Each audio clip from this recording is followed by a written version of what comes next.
Bugün yine Kanada mətbəxindən yine yemeğimiz var. Bu bizim 8-ci reseptimizdir. Burada gördüğünüz malzemeleri size deyirəm. Rozmarinimiz, kartoşka, göbələk, şampinyon, tomat, soğan, markovumuz, duzumuz, qara isot. Burada mal ətimiz var. Çaxır. Yani siz çaxırsız da eləyə bilərsiniz. Yəni spirtli içkilər içməyənlər ola bilər ki, olsun.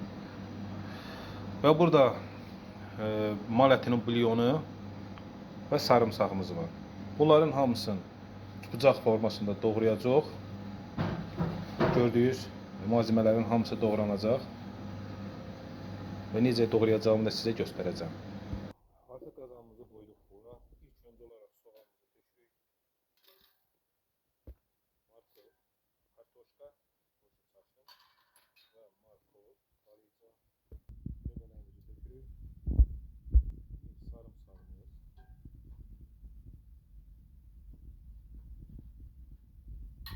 Sonra ətimizi yuyub, hal-hazırda ətimizi yuyub, ətimizi tökürük.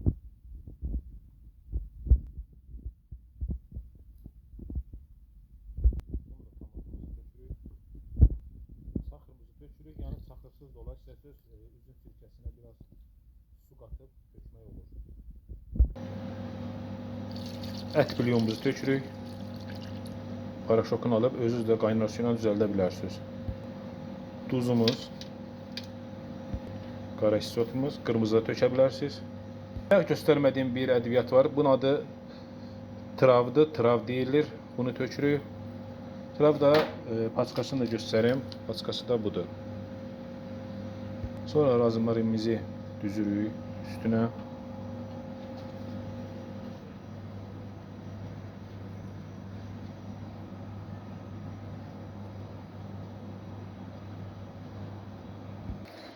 Biraz kaynar su tökürük.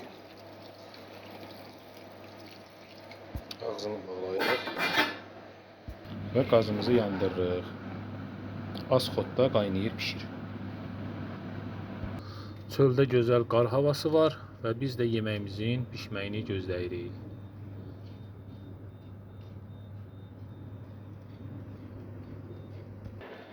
Yeməyimiz də qaynayır. Yeməyimiz artıq hazırdır. Və yeməyimizin servisi bu qaydada olacaq. Üstə gördük göbələk.